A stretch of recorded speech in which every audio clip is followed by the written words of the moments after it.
30.62 kilometers. Hi. To me, that's almost like walking from here to Ibuso or Gwashuku. If not further. If not I further. think it takes lots of practice, lots and lots of constant and intentional practice to get there. I was so excited about that. I think that's a good one. And it started from on the 1st Yes. of October. To the 5th of October, so it spanned like 5 days. She wasn't sleeping as well. Yeah, probably little breaks and then she continues. She continued. Yes. The great things Nigerians do. Determined set of people we are. Yes. Sure. And that's what makes Nigerians very unique, and resilient type of people. Yes. That no matter the odds, we try to survive. We try to survive. Even when we say the economy is that bad, you still see some people still living above. If you go to eateries now, people still patronize. Yeah, they do. Go to ShopRite, for example, you see the places when things used to, the way ShopRite was when it started, it's still that temple. Yes. They still maintaining that temple. Even you go to clubhouses, the lounges, and all of that. You see lots of people. You still go to the Ogogonogo market. You see people still charging in, and all of that. So it takes grace, really. Yes. To be that resilient. Sure. So that's our trendy issue for this morning. We'll take a break now, and when we come back, we'll be looking at what the papers actually said this morning. Stay with us. We'll be right back.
welcome back, and in case you're just joining us, it's time for the paper review. We're looking at the various tabloids and X-ray what a few of them have for us this beautiful Tuesday morning. And joining us to take X-ray what the papers are saying is Mr. Henry Hansen. Good morning, Perpetua. Good morning. I'm pleased to be here today. So we'll start with the Tribune this morning. The Tribune is our first shot this morning, and it has above the masthead Rivers plans. That's a major story for me, if you ask me. Rivers bonds, and it's got quite a lot of riders there. But might not be able to go through all of that. So just look at some of the stories that actually also make waves as far as the Nigerian Tribune for today is concerned. That's the photo speak there. That tells you the message directly. And beside that, on the flush, right, we have Edo polls. APC supporters storm INEC office as Kurt grants PDP rights to inspect election materials. Okay, those are major headlines as far as the Tribune is concerned. Go pick up a copy, and very true. We'll take our next lineup, which is The Nation.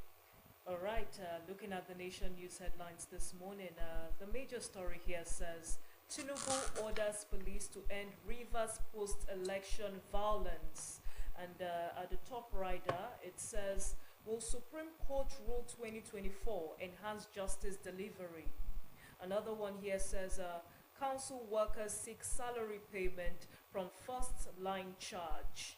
And the last one we'll be taken from the Nation newspaper is Kogi workers to get 72,500 naira wage from this month. I think that is it coming from this Nation newspaper today. All right, so our next paper is the Vanguard. The Vanguard newspaper has it above the masthead. Quickly, Edo Guba, PDP accuses INEC for doctoring beavers and concealing rigging. That's on page 16. Cut reduces bail of to 5 million naira for end bad governance protesters each. Malnutrition. Federal governments can, World Bank, unite to save 11 million children. And below that, Rivers, 5 killed. Local government headquarters set ablaze. Chairman chased out as Tinubu directs police to provide local government officers security. And on page 20, autonomy. They'll give workers salary to local government. Labor backs federal government. All right, for to speak there, the local government secretariat a place. And below that, for to speak, Tinubu committed to food security. That statement is credited to the Vice President, Shatima. All right, that's it for the Vanguard. The Daily Times is our next paper. All right, taking a quick look at the Daily Times newspaper this morning. The major story here says anti-graft war. Okay, let me take that again. Tinubu to judiciary. Anti-graft war won't be won by technicalities and frivolous appeals. Restate federal government's commitment to creating right environment for judicial officers to discharge their responsibilities. List student loan fund, consumer credit scheme as federal government strategic initiative to curb corruption. Now at the top rider, it says Shetima seeks stronger federal government and private sector synergy for economic growth. And at the bottom rider, it says Rivers, allow Fubara to work. Bode George tells Wike, says any threat to peace in Rivers will eventually lead to huge security implications for Nigeria, West Africa, and Africa. All right, still at the bottom rider, it says, Tinubu decries violence in Rivers, directs police to provide security to local government officers. NAFDAC, SAN, others harmonize position on Codex food labeling standard. And lastly, federal government launches CNG tricycle portal for youth participation. All right, that's it. We'll take our next paper, which is the Daily Trust. The Daily Trust has below the masthead, Tinubu released 1,200 fertilizer bags to each senator and 600 to each House of Representative member. Bandits kill 8 Zamfara community guards. That's Daily Trust. Sharia Council defends Senator Buba against politically motivated attacks. And below that, more like a striking headline, Rivers crisis escalates as 4 local government secretariats burnt. Tinubu directs IGP to restore order. My meekness, not weakness. Statement is credited to Governor Obrara. Okay, on the flush left, cholera killed 7 persons in Kano. FCT primary school teachers suspend strike. Hard fare to hit 10 million as federal government stops subsidy. Dangote refinery. Nigerians may pay more for petrol as NNPC quits middleman role. That's it for the Daily Trust this morning. Check our newspaper, which is the Punch newspaper. All right, the Punch newspaper, the major story here says, Naira for crude.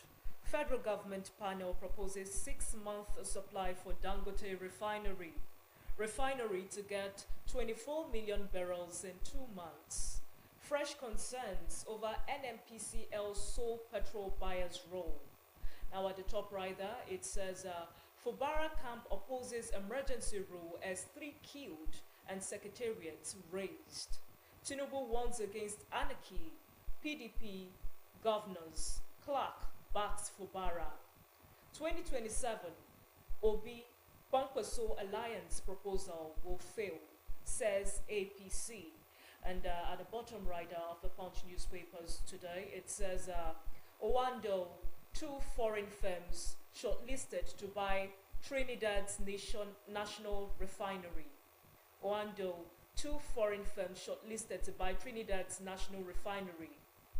Lagos begins trial of 2 doctors over patient's death.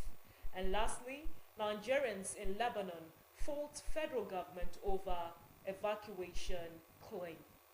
All right, the Daily Independent, as above the master, Ayaku calls for change in tactics of fighting corruption. Tinubu not adverts to food security in Nigeria, says Shatima. And below that, Rivers local government. Tinubu warns angry parties against self-help, and the writer says it this way. As aggrieved parties fomenting trouble to get to cut. Task security operatives to bring situation under control. 3 kills, 3 local government secretariats set ablaze, violence spreads. Fubara condemns burning of secretariats, fingers Wike's loyalists. That's on page 29. And still on the flush left, public-private sector synergy way in to overcome economic woes. Edo Gubapo Tribunal orders INEC grant Igodalo PDP's access to inspect materials. Okay, I think we might not be able to go further. All organs of APC except National Working Committee are not functional. And that statement is credited to Goodman. Okay, our last tablet this morning is The Guardian. All right, the major story from the Guardian newspaper this morning says, State of emergency stalks Rivers as political thugs attack councils. You can find this on page 6.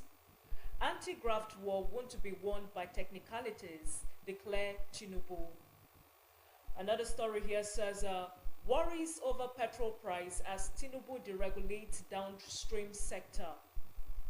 NAFDAC champions food labeling standard as workers commence indefinite strike. Police arrest Arebe Shola's loyalist for accusing Oyetola of using palliative rice as birthday gift.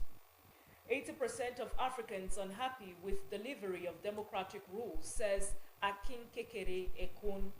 And lastly, looking at the Guardian newspaper this morning, it says reviving comatose technical education beyond enrollment drive. Okay, that's it. Those are the various stories that actually are making the rounds this morning. And we'll start with the Guardian. I want Henry to just speak to this conversation on the state of emergency stops Rivers as political talks attack councils. I will see 5 men there, 5 men who are actually, whose pictures are actually there. The president, the IGP, Fubara, Wike, and Fagbemi, the 5 musketeers. Okay, can you contribute quickly? Yeah, thank you very much. I wasn't so surprised when the tabloids had these stories, these screaming headlines.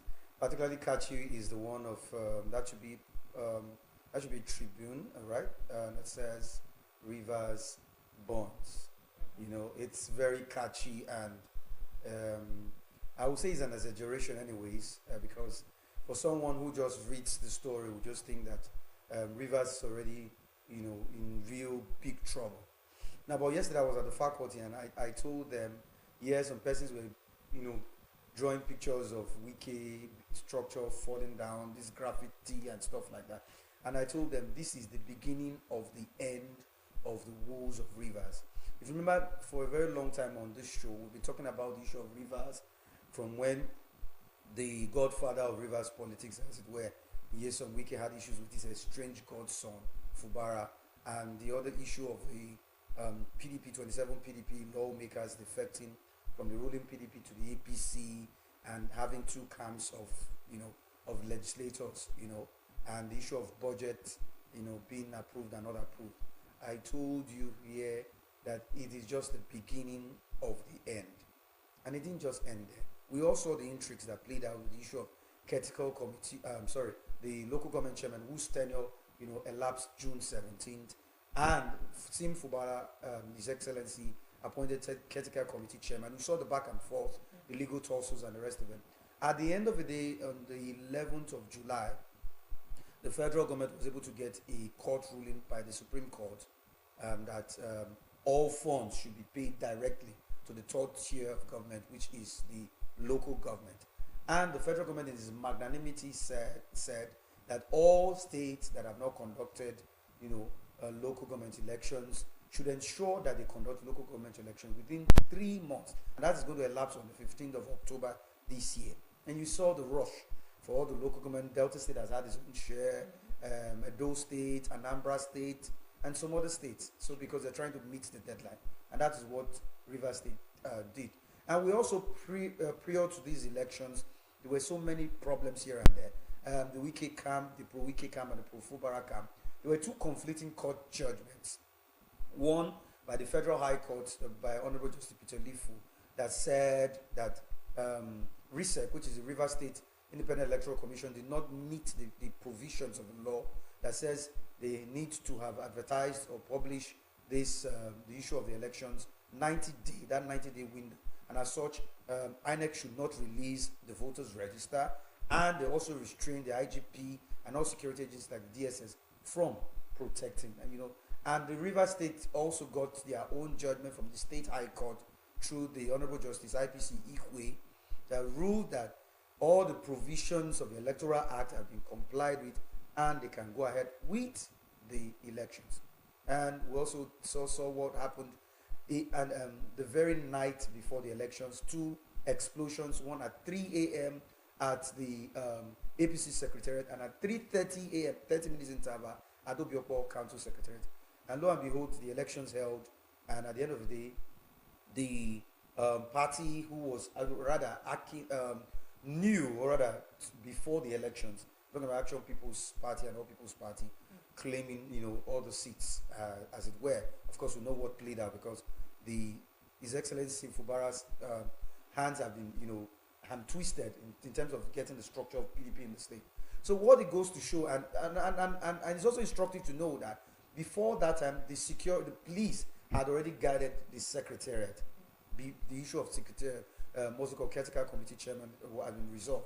And we saw the IGP saying yesterday that he was going to grant security to the newly elected local government chairman. And so it beats my imagination. It is so preposterous that we could find that the security operatives left. They were withdrawn. So I'm still trying to decipher why it happened that way.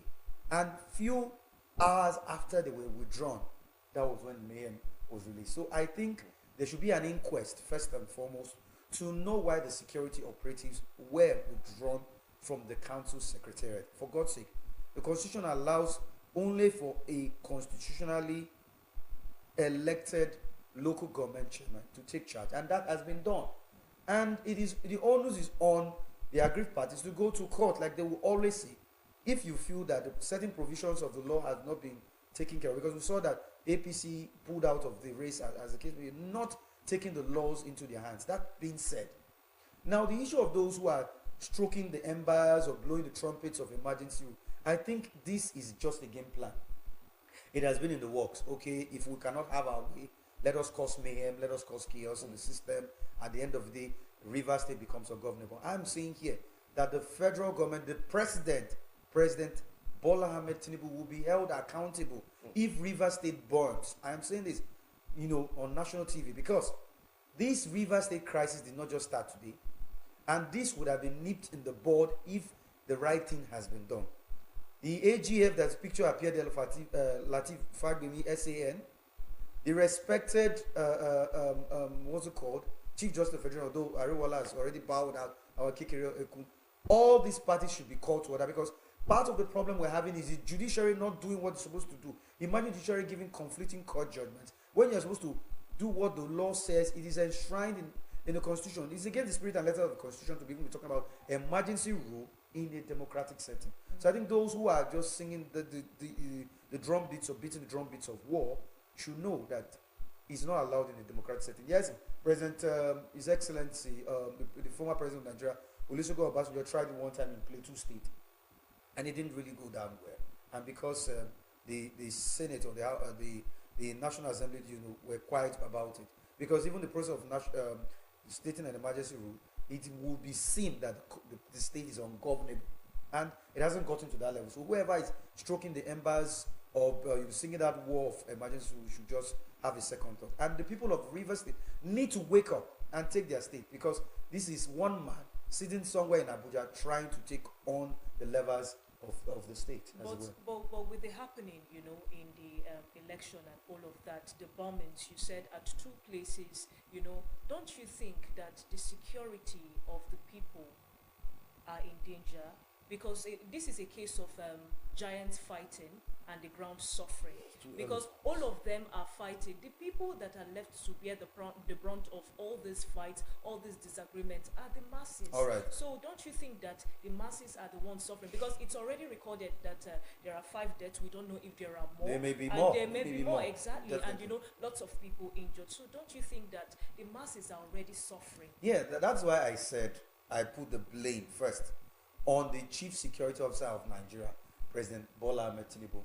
He swore an oath, and that oath is encapsulated in Section 14, subsection 2B of the 1999 Constitution as amended.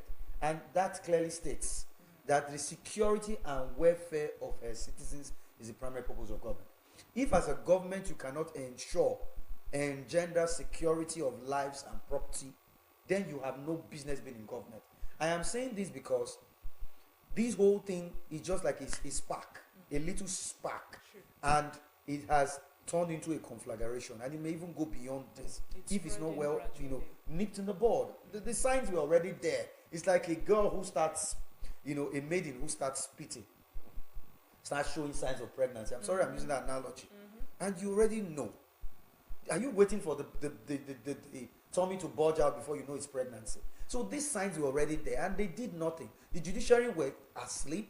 The federal government, probably because Wike is in bed with the APC and Bola Ahmed Tinubu, whatever arrangement they have. I've always said it here that the right thing have to be done. You don't, do things and allow somebody to get away with it. There are no consequences for actions done. That's why things like this keep happening. So what I'm saying is, the federal government had to step in, call on the security agencies, the police, for God's sake. Why would the police withdraw their operatives? Because if you look at the story, it was immediately after they withdrew their men that this arsonist came and fomented trouble. So it was as if it's a script being acted. So I say there should be an inquest into this. But the issue of emergency rule does not apply. That's why the people of Rivers State have to take the bull by the horns and hold their state, because we can't allow undesirable element of fifth columnists to cause problem. And like Bode George said, it happened in the Third Republic. Something happened in the West, and the whole country was in flames. So if they don't control what is happening here, it might affect the whole country. The country might boil, because Rivers is more like the heartbeat of the Niger Delta. Because River State vote alone. You know what it did. You know what it did. The permutation in this election can change quite Yes. a lot, and if they are so, if they are at this level of growth, and it's really not good enough for our Nigerian politics. And just like what they just said, West Africa and Africa by extension. But my worries, just as we round up this particular topic on River State, there seems to be a drummer hitting the drums for the APP, because APP just woke up from nowhere. Okay. Under 24 hours, better. And I claimed all the seats. Just when I was beginning to say, which party is this one again? That came and won. So about 22 of the seats. 22 out of So 23. from yes. critical analysis, they said chances are Fubara might be moving. Well, it is very clear. You don't need even a blind Bartimaeus already has seen it. It is clear. The PDP NWC is in shambles. It's inside the pocket, or rather, one man has them in the pocket. That man got investment. They can't do him anything, and he's boasting. And so, Wike, from the records, has shown that he has the party structure of the PDP in his hands. The last congresses, world congresses, local government congresses, and state congresses held, it was virtually Wike. You could see that Sini Fubara was absent. So you can imagine if somebody who happens to be your arch enemy is or has the structure of the party that you are supposed to be the leader of the party, that means there is no hope. So I think Fubara played a smart one here. I'm not surprised, because few weeks before this election, we heard that all the PDP aspirants for local government had to defect to the All People's Party. The APP. Yes, they had to defect. So I knew the game was already there. So what Fubara is doing is he's still there, bidding his time in the PDP, but creating a platform in the APP. This is not the first time that's happened. We have so many governors who have done that in the past, who had issues. So Obaseki had that issue in 2019, and when Adams Oshomole, His Excellency Adams Oshomole, now distinguished Senator Adams Oshomole, became party chairman of the APC, he knew that the game was up. There was no way he could win under the same APC. He won't get the second term ticket. He had to defect to the PDP. So I am telling you for a fact, with what is going on in PDP, with Wike having an upper hand in terms of having the structure and having control of who is in the PDP, Fubara may just move to the APP prior to the 2027 general elections. And so what played out was him trying to play a fast one Okay, on so Wike. him preparing the ground Exactly, for, exactly. what he wants to do Yes, in and future. politics is about survivor. He has to he's survivor for his political life.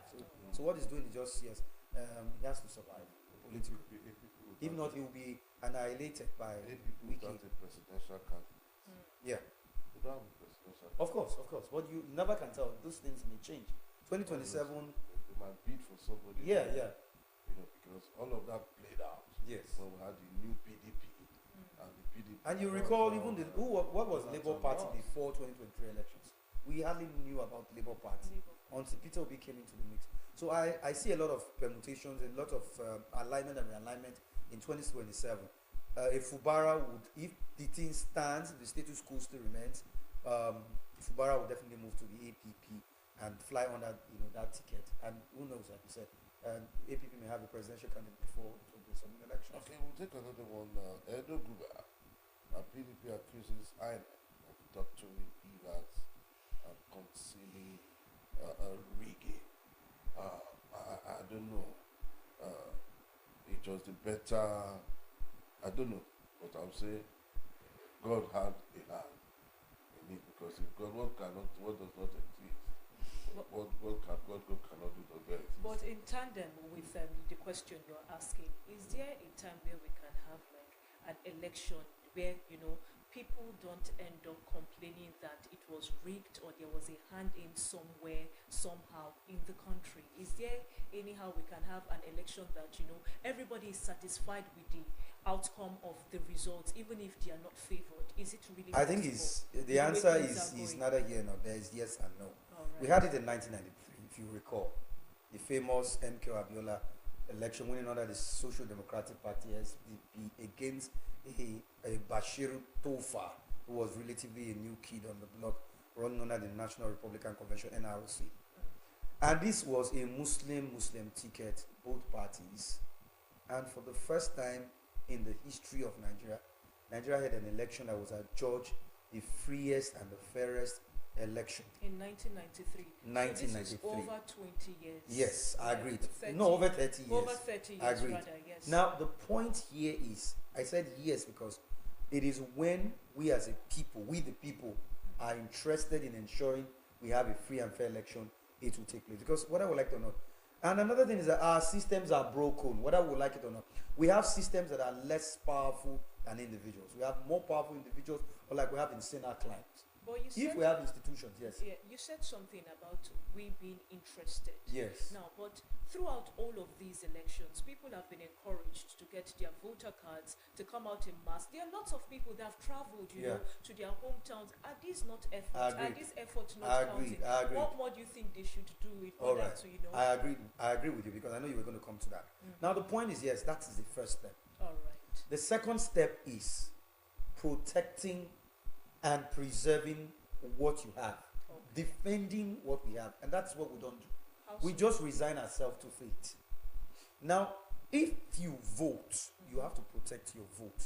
You have to ensure that your vote really counts. Because, and now you see this apathy. After the 2023 elections, people say, okay, after all, our vote will count again. And we saw that in the Edo elections, some people, there was this apathy and some other places. What did they vote for again? There was no point.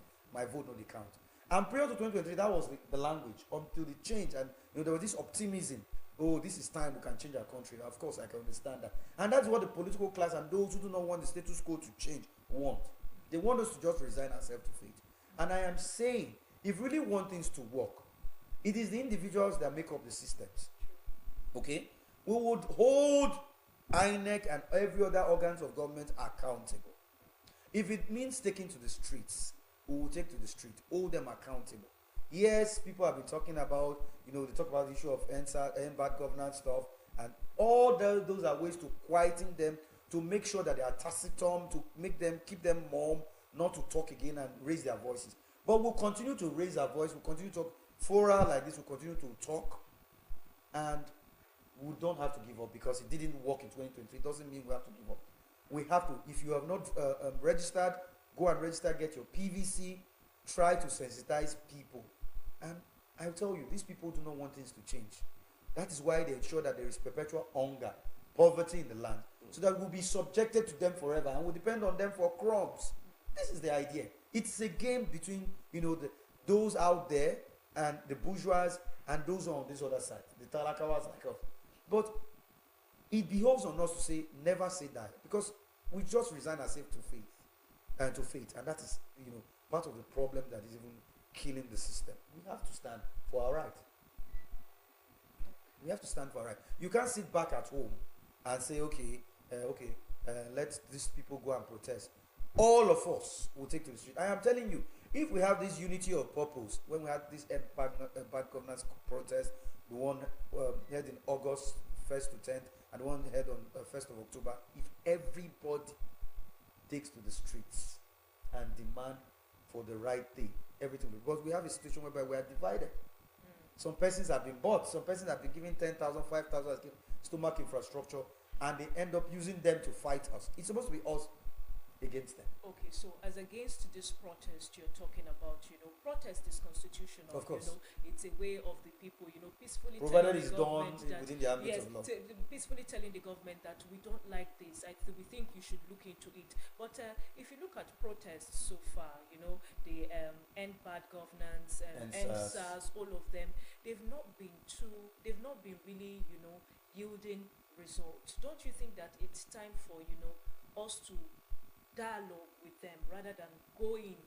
Protest to is have also a way, protest. protest is also a way of dialogue. Protest is a way to dialogue, Yeah, but if you are carrying out a protest and you're not seeing the yielded results, then I think it's time to re-strategize. No, of course, re-strategizing is okay. But my concern, like I said, in doing anything in this life, whether protest or not, it has to be a unity of purpose. Okay. If you don't have a unity of purpose, and you have people who are acting as a cog in the wheel of progress, and you're going forward and people are dragging your feet backwards, you can't achieve your aim. So the point is that we are not united. We are not a united people. I mean, I keep telling people, the suffer never touch us. Yes, you are complaining that the bag of rice is 100 and something. You are complaining that fuel is 1,000, brother. How much is 120. okay, 1,200 or whatever they are selling now. You're coming the high transportation, and yet we still don't feel the pain, and we're not doing anything about it.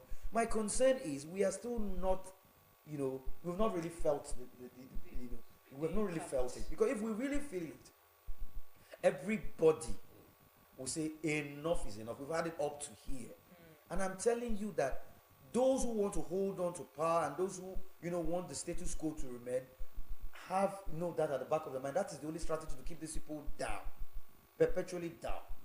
Just make them hungry, feed them crumbs, and they would gladly take it and cause that confusion, and they'll begin to fight themselves. Not until we have that unity of purpose. We cannot hold these people accountable, and we cannot change the status quo. You talked about the crude oil. This takes us to the next question I'm going to ask. The Punch newspaper says Naira for crude. Federal government panel proposes 6-month supply for Dangote refinery. Now it goes further to say refinery to get 24 million barrels in 2 months. Fresh concerns over NNPCL's sole petrol buyer's role. Now, if you move to the Daily Trust newspapers, the headlines, at the bottom right, it says Dangote refinery. Nigerians may pay more for petrol as NNPC quits middleman role. Now, it didn't stop there. It went further to say Middle East tension to spark higher fuel cost. 400,000 BPD for Dangote as Naira for crude deal begins. So what is your take on all of this? Because we've been talking about crude, and since the increment in the crude oil, since there was an increase in the price of crude oil, it affected virtually everything. Transport, food, hospitality, everything was affected. So what is your take on this? Can this be salvaged, bearing in mind that we have refineries in the country that yet to be rehabilitated and running, about 4 or 5 of them? So what is your take on all of this?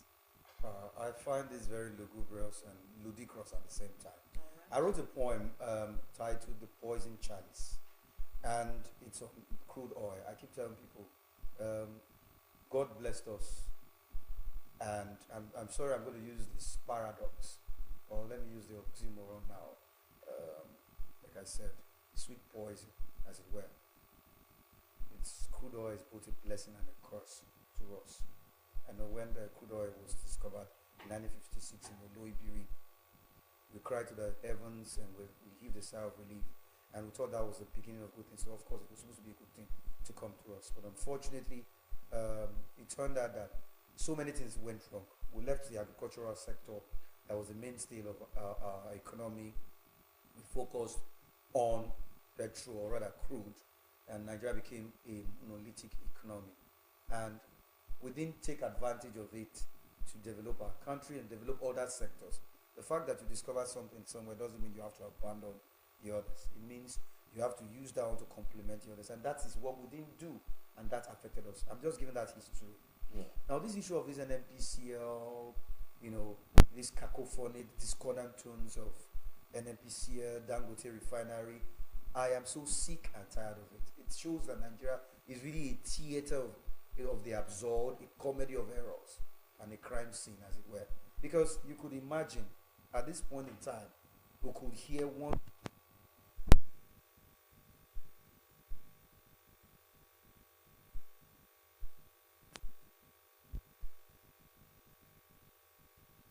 Role as the middleman.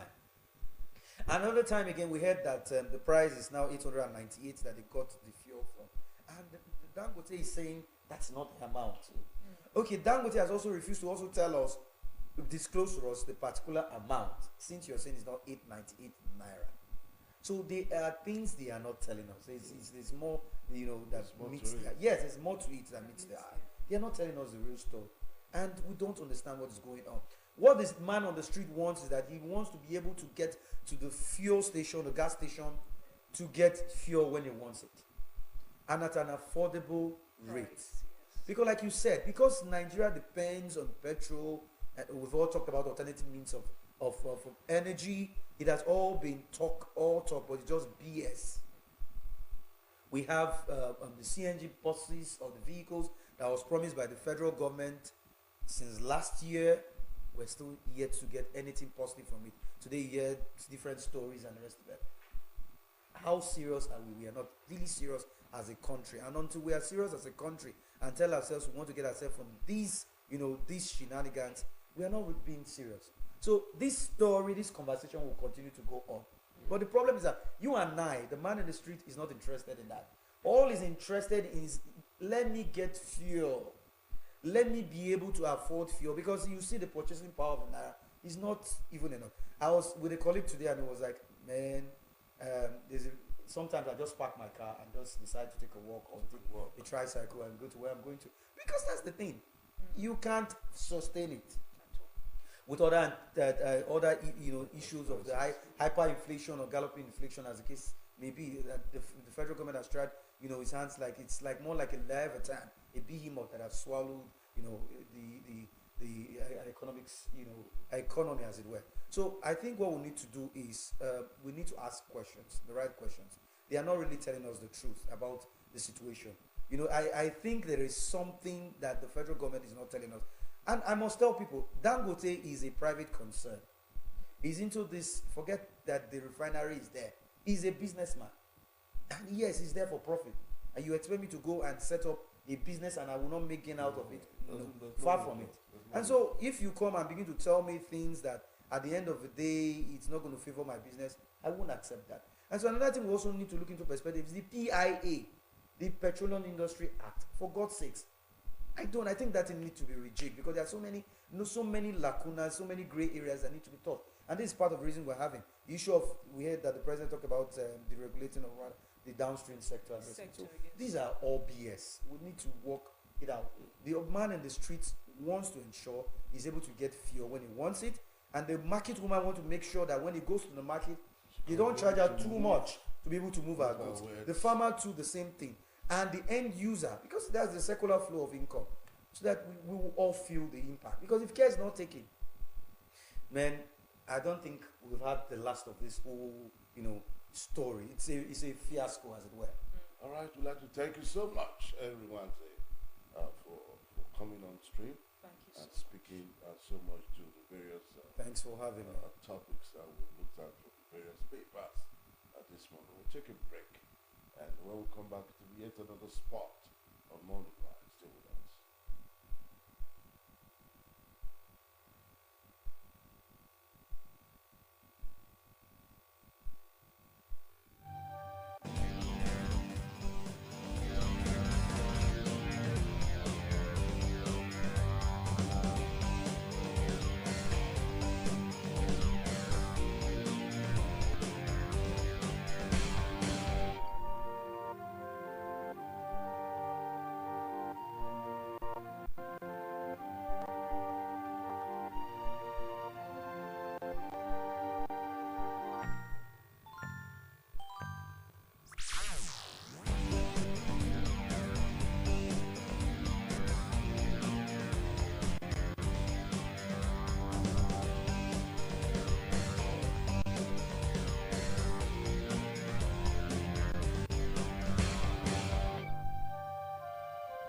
Nigeria is 64.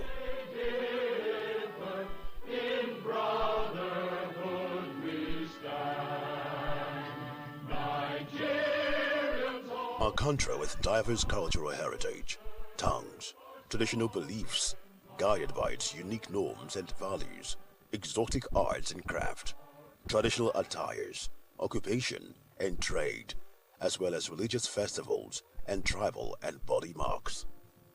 A country with unique beats and sounds, which characterizes various dance steps, makeup, hair and color choices.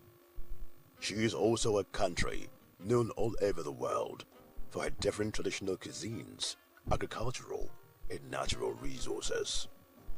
With all these being said, how did she become a nation? What has been her journey so far?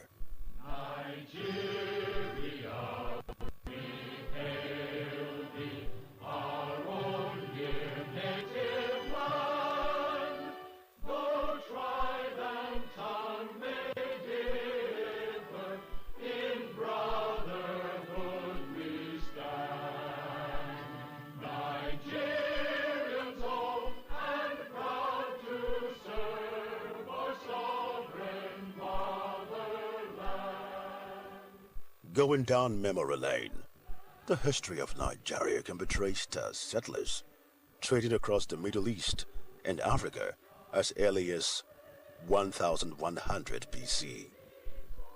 Numerous ancient African civilizations settled in the region, such as the Kingdom of Nri, the Bini and the Oyo empires. The Songhai Empire also occupied part of the region. From the 15th century, European slave traders arrived the region to purchase enslaved Africans as part of their Atlantic slave trade. The well-known Badagry port was then the first seaport used by the slave traders. Low merchants were the sole providers for those slaves. The act then aroused conflicts among ethnic groups in the region, as it was seen to be disrupting older trade patterns through the trans-Saharan route.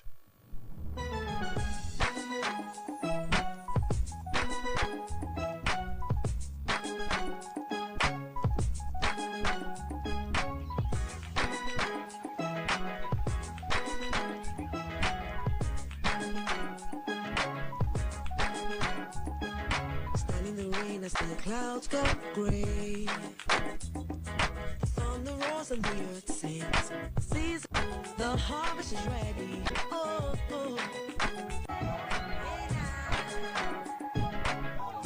The land is free.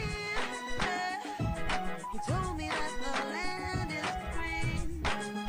Hey, yeah. It's green. Oh, oh. I can see. Setbacks in Parliament on several occasions, with the northern members of Parliament staging a walkout. Notwithstanding the setbacks suffered at Parliament, a popular movement then started on account of the emotion, and the pressure was then built up against colonialism for Nigeria, or at least gain self-governance. In 1957, Chief Samuel Ladoke Akintola attempted to revisit the motion, but though the motion was passed by Parliament, it was not assented to by the British colonial authorities, and it thereby faded. In August 1958, Remi Fani Kayode revisited Anahoro's motion, and the motion was again passed by Parliament, but was not approved by the British. Fani Kayode's motion had called for independence to be granted to Nigeria on April 2, 1960. In furtherance of the ever-recurring Anahoro's motion, a further motion was proposed to Parliament by Sir Tafawa Balewa in 1959, and it was passed. As a consequence of sustained pressure, the colonial British governor announced the decision of the British government to grant independence in 1960. Nigeria was then granted our independence a year later, on October 1, 1960.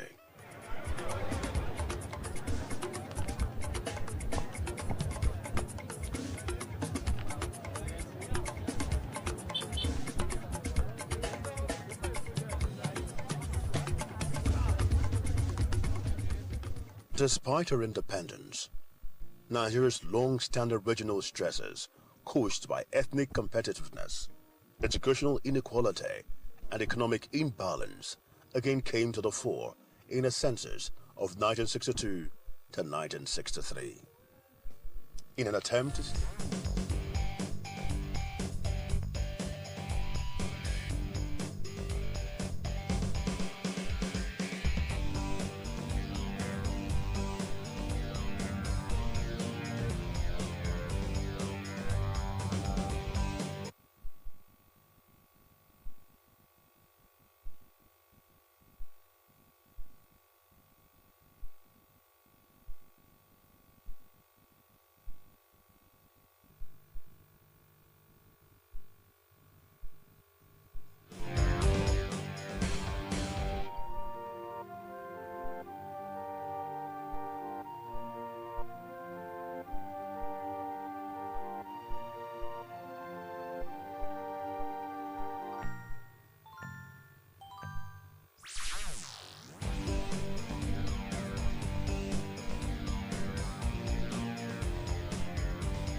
Sorry for that break. So like I did say, we are on to yet another spot on the Top Flight television program, Morning Ride. And joining us on the next conversation is Mr. Henry, the Senator Agbazi. Am I right? Yeah, you're correct. You were with us last week, but because of your conflicting dress code, we could not have you. Welcome. Mr. Henry, Senator Agbazi is the Delta State Program Manager of Government Enterprises and Empowerment Program, NSIPA. So today we're looking at the focus of palliative disbursement. We know that that it's actually your tough, you know. So can you speak to that conversation quickly? Okay, thank you very much for having me here. So if you look, like you said, you introduced me. I am the program manager for Government Enterprise and Empowerment Program, a national social investment program agency of the federal government. Now, I was talking about you threw something palliative. Palliative is good. Is good, but I quickly look at the definition of what a palliative is. Palliative means a medicine or a medical care relieving symptoms without dealing with the cause of the condition. Without dealing with the cause of the condition. So what it means is that there's something that can deal with the cause of the condition. And what it is, it's social register. Now let me come to social register. If you come today, Nigeria as a country, we do not have an holistic social register. We do not have an encompassing register. If you ask today, how many youth without a job in Nigeria, we don't have that record. If you ask how many people are blind in Nigeria, we don't have that record. How many people who are deaf? How many traders do we have in the whole of Nigeria? We don't have. So, from federal to state to local government, we don't have that record. Now, it begins to baffle one. Then how does social intervention come in? how do they share the palliative then? How do you do that? So because a social register will be a guide for a social intervention, depending on how you want to tailor the social register. You can, as a local government, as a state, as federal government, don't forget we had national social register, which was rejected by the Economic Council when they wanted the issue of the sharing of the palliative, because they felt it was not encompassing.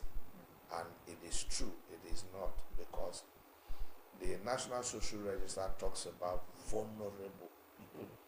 Now, in that vulnerability, it does not have disintegration.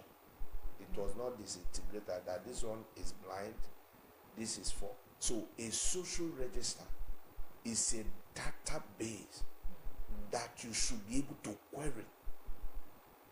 You should be able to query. There's no successful governance without a social register. How do you want to do that? You don't even know how many people who are skilled youth. You don't know how many graduates you have in a state or your local government. So how do you want to do it? It is expected that after your manifesto as a chairman, as a governor, as a president, you now have, when you win election, you now have what we call a blueprint, what you're going to use to run governance. At that time, you are removed from being a candidate of a party to become a governor or a chairman of the president of the people. So your blueprint is supposed to have a specific items like the social register. How do I come into social? With social register, the international partners, they might not be international. You might have people who want to intervene. Let me surprise you. Apart from miracle, do you know there is an hearing aid? There is. But because we don't have this database, it becomes very, very difficult for partners to come in.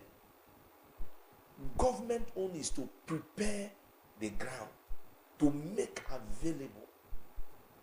Then social register will help you in the others way of going for registration. For example, we had that challenge where we were doing market money. We have to ask people to come from example now, the COMOS, the people we use last, that's Community and Mobilization Officer. These are from National Orientation Agency. We have to ask people because the COMOS were domiciled in local government headquarters. How much were federal government planning to give these people? 50,000. Now you have to ask people to come from their different villages to come and register. Meanwhile, there are some that come paying that transportation alone to the local government headquarters, coming and going. They came for registration, they will come for verification, they will come for validation. That's like coming and going 10 times. Already the 50,000 is gone. But with social register, you don't need that. You query the system. You need people who are into social microeconomy, those who are traders, petty traders. It will give you in all the local government or local government chairman, you can query the system. I need people who are blind. It must not be money. The hearing aid I'm talking about, they need this hearing aid. You query. Somebody can say, oh, you have the database of so. Oh, I want my company, or as part of CSR, we want to intervene in so area. They can't intervene without the data. So government of all strata needs a social register. an encompassing social register. You can't walk without a social register. So let me tell you another challenge. You see, okay, so when a governor, a chairman, or a president comes in, they want to do intervention. So they go through party system. Now, of course, they give me something to give as a leader in that one. I give, of course, I look at my siblings, my uncle, my aunties, my nephew, my niece, my family. It touches them first. Now another intervention comes again. It touches these people again. Another intervention comes. It touches these people. Meanwhile, you have your ward is a community. Some wards are two communities. Some 3 wards are, that's federal now. But state, of course, we have all the local government has 2020 wards. So you find that it becomes a problem. Meanwhile, the governor or the chairman is supposed to be for the people, not just for party. So with social register, that issue will be solved. It will be solved. People will get what rightfully belongs to them directly. And the issue of come and register, people are running helter-skelter for registration of 150,000 or 50,000. No, we are past that stage. We are in a world of ATS, advanced technology extended. What do I need to ask somebody who is in Bomadi to come to Asaba for registration of 150,000 naira or 200,000 naira? No. There are many disadvantages to that. Why is coming on the road or she's coming? Anything can happen. Meanwhile, with social register, you know those who belong to that category. All you need to do is to query the social register and it will give it to you. You can decide as a government that, for example, a local government chairman, you can decide that, oh, it is this community you are giving social intervention. The other ones, you are giving them social intervention. It differs. In your social register, you can have youth without skill. They don't need money. What they need is skill. By the time you look at the indices, the people, the population in that, it will prompt you to go into something. Get a skill acquisition. If at that time, if you can't get it, those that already have it, devise a means for them to be, as absorbed in those skill acquisition center. In that way, you have removed a lot of thoughts from the youth. So you have, with social register, a lot of things can happen. When you say traders, with social register, trader, out of school children, and you don't need to bring foreigners. We have the methodology. You see, to do all of this, we have the software, we have everything. All we need to do is to let us begin to think in this direction. Okay. I prefer the solution to some local government, to state government. We're waiting so that we can begin to do things in the right way. Okay. So quickly, you've said quite a lot, but we'll let you go now. I was just like you said, conclusively, what's the panacea vis-a-vis the solution that you have provided? Before we let you go. Most especially when it comes to people that stay in hard-to-reach areas, most especially flood-prone areas. Now, how do you plan to have access to these people? Because there are lots of people that, coming to town is a problem, so they just prefer to stay where they are. So what are the modalities, in tandem to what he said, put in place to get access to these people so that they can be provided with the services that government has to improve the lives of the people? Okay, thank you very much. So the like I said, the answer to all of this is social register. The methodology, we have also put it together. First we are talking of advocacy and sensitization to all the traditional rulers, councillors, because councillors are the governors in their own words. Community entry. Yes. So the president generals of the association, youth leader, women leaders. So by the time we mount the sensitization is first, I'm talking about local government embracing social register now. By the time we do that, you can now bring out a tailor-made social register depending on the need of that local government. Because there are some local government where they give so much priority to traders. There are some that give so much priority to PWD. You understand? The physically disabled one, There are those that give different priorities to a lot of. Let me tell you what, just permit me to read what I put here. I said, a social register provides a reliable information on eligible in population of the poor and vulnerable in the state, local government that is in need of supportive social intervention program. While it is true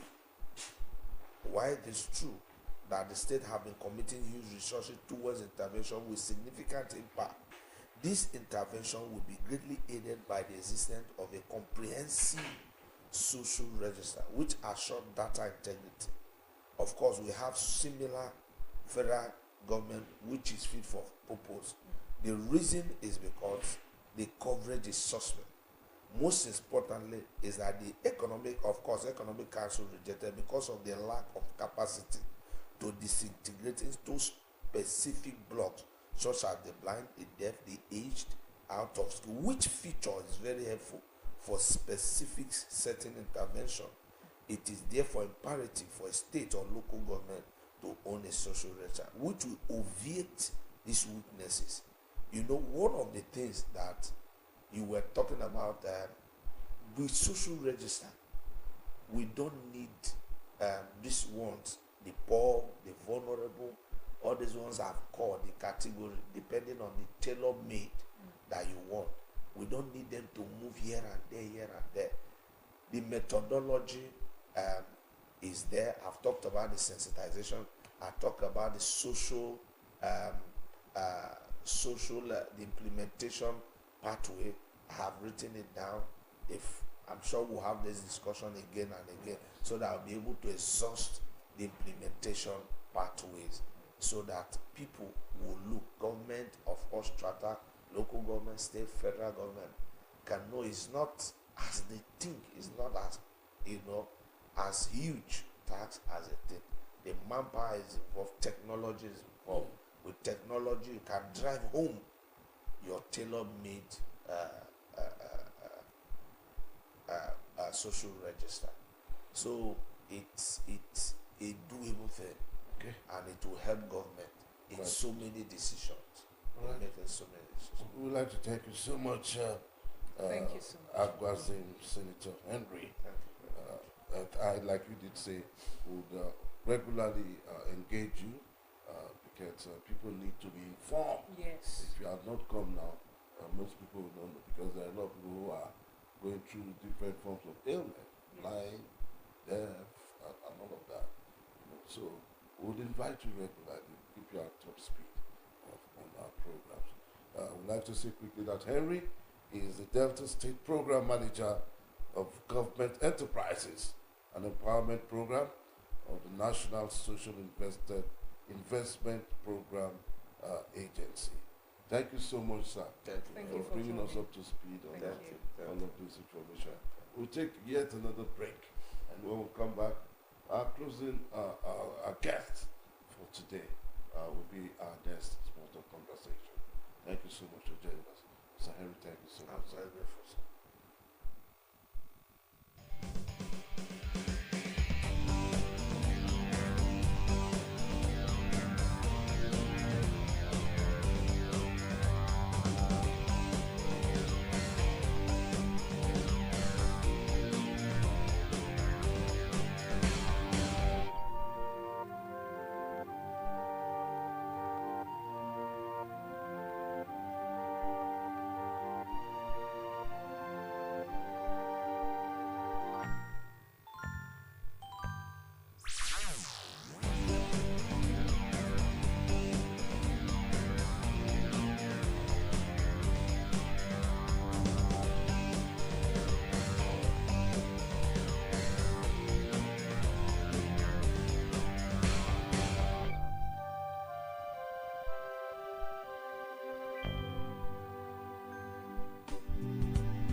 right, you welcome back, and in case you're just joining us, it's Morning Right Tuesdays edition. On our next spot, we have Honorable Chibuzo Agunwa, Supervisory Council of Special Duties, Oshimo South Local Government Area. I'd like to welcome you, sir, Thank you. and Welcome, congratulate you on your appointment. Thank you. Thank you. Congratulations. By the last time you were here, you were talking straight politics. Yes. You know, and we know the start is the starting point, but we need to start from somewhere. Definitely. The autonomy of the local government so far, can you just speak to that conversation while we delve into that discussion? Okay, thank you very much. Well, it's a good thing to have autonomy for the local government, and it's something that we need to embrace because the situation we found ourselves before now have made it paramount for the government to see reasons why the tripartite of government should be split. And now that the local government is almost on their own, of course, a whole lot is expected of them because having autonomy is one. The second thing is taking the community development to the grassroots. So that is it.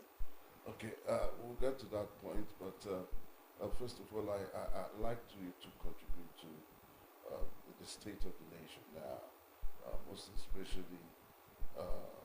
because I know you are an astute political brief.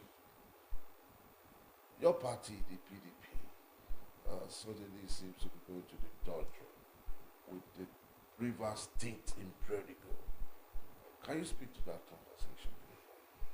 Well, politics is most times all about game of interest.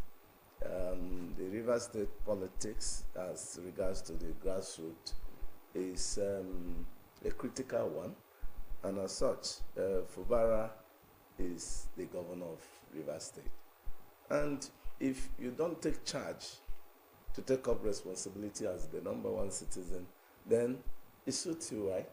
So he has done his best to ensure that he becomes the number one citizen.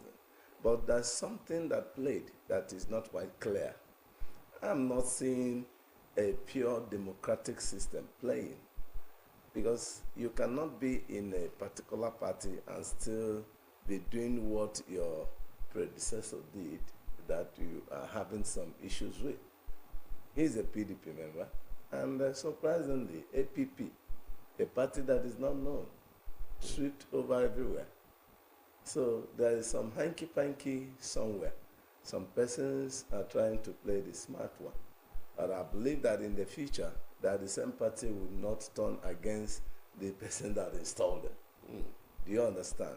So as it stands, I believe that politics should be minded with specifics.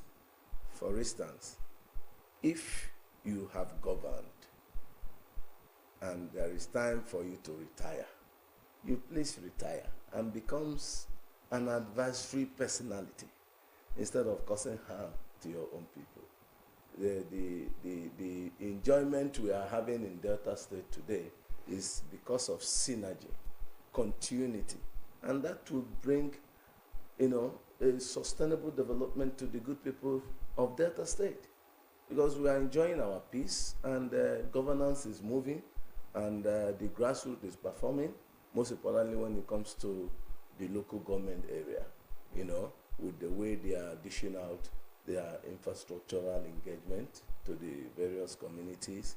If you watch closely, you'll see that, the system of governance in Delta State is improving because the local government that has been installed has given an ample opportunity for every local government chairman to demonstrate his or her capacity. And it's an opportunity for you to do so. Because failure to do, that means you have nothing to explain to anybody. Now you are in charge, so you are meant to do the needful. So there's no room for complaint. There's no room for any aura of hanky-panky or trying to do what they call transfer of blame. you know, maybe that my governor did not fund me or the president have not released fund. This time around, the funds comes direct from federal to the local government, you know. Until that begins to happen, more revamping investment, collaboration will begin to, you know, be involved in local governance. Because as it stands right now, a whole lot is in pipeline. Many local governments are doing a whole lot of home job. Most importantly, the Oshimili South local government, where I am part of the governance. So this time around, the people of Oshimili South have even started enjoying, because the dividend of democracy. Okay. Because we just did a groundbreaking of the Ogbole market at Cable Point, a market that has been forgotten for over 30 years now, but the ultra-modern kind of market has been inducted, and the building, the groundbreaking has been done 2 days ago, and at the same time in extension, the Arcade Event Center groundbreaking was done too, for an international standard type of an event center. Okay. Yeah. So quickly, still looking at politics from your own perspective. Your party, the PDP, did not fly during the Edo election, and now they are saying that the beavers and a few other issues were tampered with. Can you speak to that, please? Well, you know, when we talk about party, we should equally measure it with level of integrity. When you have party that does not have integrity and you have something in common with them, they have nothing to fear or to lose.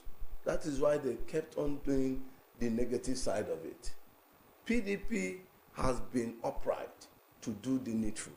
If you watch that Edo election carefully, PDP won, but the result was tampered, was thwarted by APC.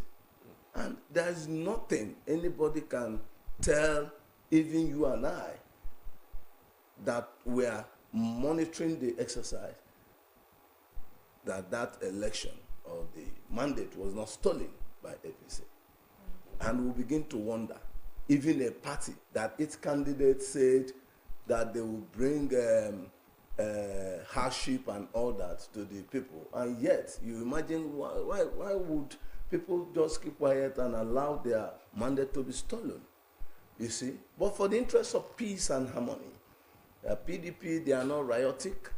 They are a very peaceful party that interested in how the people can benefit. That was why you see the call for calm. Otherwise, it would have been a stick for stick. But as it stands, no further reactions, no violence.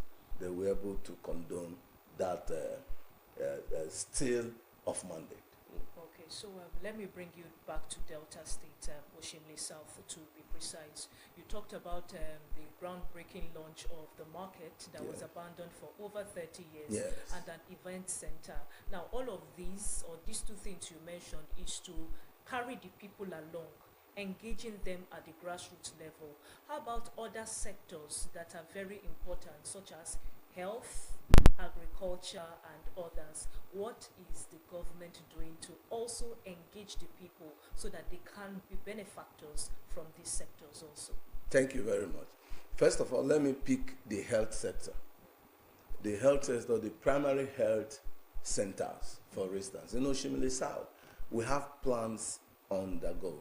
There are certain things you don't reveal when you are yet to execute, but you can give some tips that good tidings is coming. So until you achieve, before you can, come and say to people, you don't procrastinate, so that it will not be as if you are boasting of what you want to do when you have not even started doing them. So as it stands, we have plans to revamp the health sector. Is in pipeline, is one of our blueprints for the local government. And of course, we have plans to, gear up the agricultural sector. We are planning a whole lot on that area. You know, as people or as the government, there are critical things that we need to put in place before we can bring in other stakeholders to come and partner. And the local government is equally free for anybody who is ready for partnership, as we have a whole lot of jobs to do to give to our people better governance. And apart from that all, in educational sector, of course, the local government have done a quantum of printing of books and novels, you know, to support both the primary and secondary schools, and even for the junior YX, we'll have those plans on that. That is for like a reversal, you know, past question papers, you know. We is in the plan now. In fact, the job has been given up for the production of more than 10,000 pieces to distribute to secondary school for junior Y, okay, so that they can have a sense of belonging. All right, we just get these signals now that our time is gradually coming up. We'd like to thank you so much. We do hope to get you on another platform where you can also do more expression on your intentions. Yes. Moving forward. We thank you so much. Chibuzo Ogonwa. Agunwa. Yes, yes. AKA Mr. Dash. Yes, thank you very much. General of the Delta Youth Coalition, GYC. Thank you so much. I guess this is where we wrap up the discourse of today. Yes, Perpetua, as we sign off.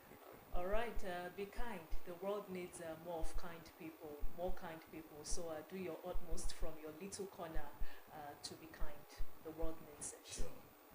All right, the world needs it. Mr. Dash is such a very kind person as well, a benevolent spirit, and we know that you've also cashed in on the what she's just Sure. and do more of us being kind to one another.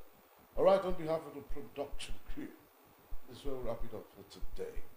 God bless Delta State. God bless Nigeria. My name is Anamet Tara. I'm out.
Nigeria is 64.